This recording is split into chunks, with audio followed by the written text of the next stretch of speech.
Hi folks, a lot of people have asked me about that, asked me questions about the subject matter of raising one's frequencies. And, some people understand what that means and some don't, but let me explain how it was explained to me by my higher self, Maha. I spent 3 years, just under 3 years, learning about the soul body, about the universe, about the multi-dimensional nature of the universe, about waves of energy, the light and sound waves. And none of that made much sense to me, but so I just kind of followed the lead that I was being given to see where it would lead me, most times. But after about 3 years, just under 3 years of learning this stuff, it began to make sense to me. So I'm going to give you a quick rundown on how it actually works. Okay, when we talk about raising one's frequencies, one's talking about raising the frequencies of your soul body. Okay, now the soul body consists of your thoughts and your emotions that creates a plasma field around your body. There's a third component that is very important in that is the rhythm. Okay, so we have the electric thought energy, we have the magnetic emotional energy, and then we have the rhythm. And we manage this on many different levels. So I can't say, well, do it this way or do it that way, because you are in control of your own thoughts and emotions, and you control the rhythm. Now, what is the rhythm? The rhythm is your breath and how you breathe. So having a long, slow breath will give you a different rhythm in the wave fields around your body, or emotions and thoughts. Key components of after what I learned to raising one's frequencies is visualization or imagination, thoughts, however you want to describe that. And then it's the emotions that one puts out in your fields. And the third thing is rhythm. Now, in your soul body, you have something which is, it's like a toroidal field. Okay, and to keep that toroidal field centered around you so that it doesn't wobble, if I can put it in those terms, one has to have been in integrity with your thoughts and emotions. So if you are saying one thing or feeling one thing and doing another, it's going to create that wobble. And that's a problem I had for the first early part of, my understanding of what was happening to me.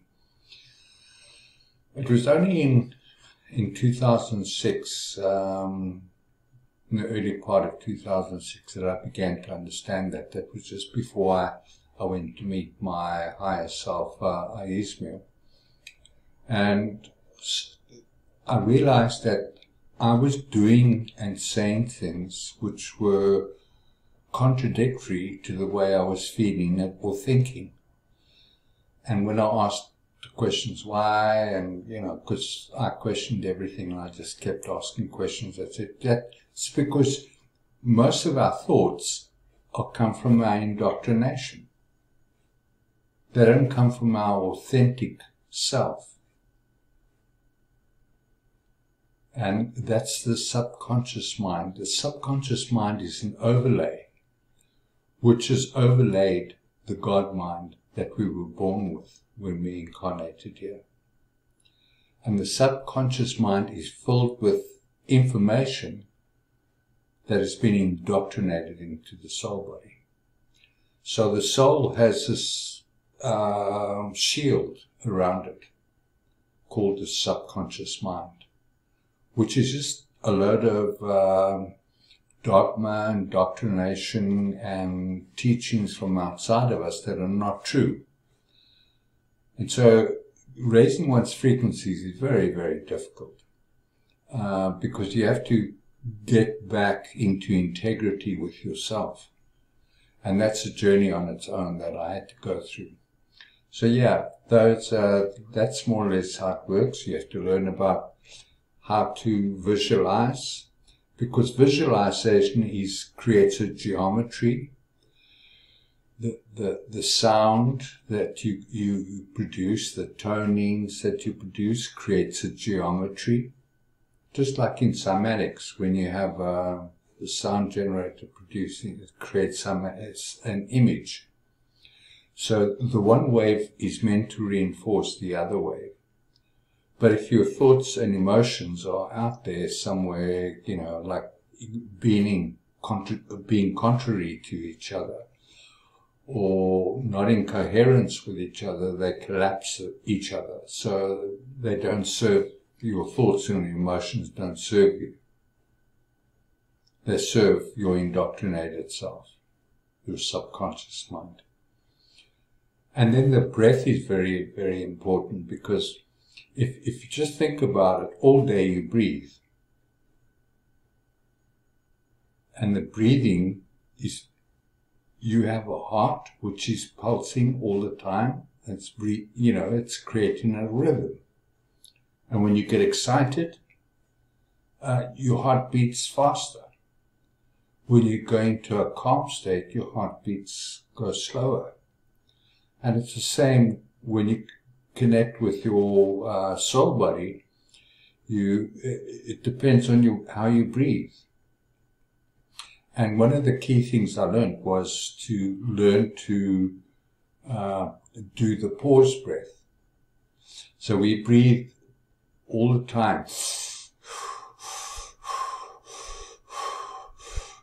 Breathe in and out, and that creates the rhythm, for the frequencies in our soul bodies.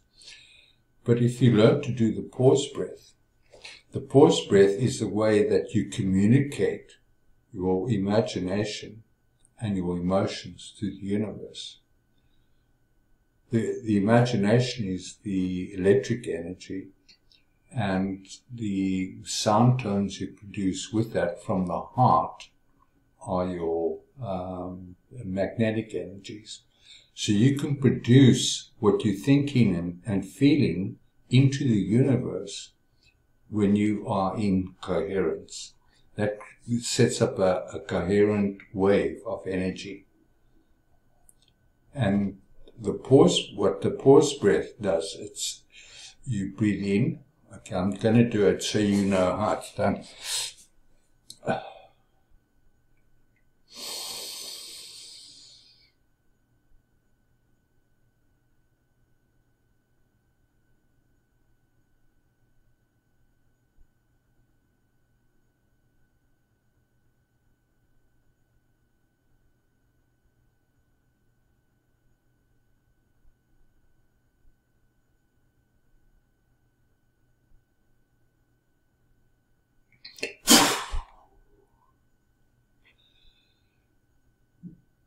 While I was in that pause mode, I was imagining the world that I'd like to see. It can be anything. It's a great way to improve your manifestation abilities. Is during that pause breath to actually think about the things that you wish to experience in your life, because that's what we're here for. We soul beings on the soul evolutionary journey, giving ourselves experiences. And in that pause breath, you can use those to create the imagined energy. And then we can also use, during that pause breath, we can evoke a coherent emotion with that. Now, I've done a lot of explaining how emotions work, how we have a hierarchy of emotion, a smorgasbord of emotions, and how most of the time our emotions are bouncing up and down, and we have very little control on our emotions because we've been taught to be afraid. Fear is not something we came into this world with, because as we came down our mother's vaginal canal, we didn't come in kicking and screaming into the world. You know, we only started screaming when someone smacked us on our bottom. We entered this world without fear. And fear has been taught to us. We've been taught to be afraid.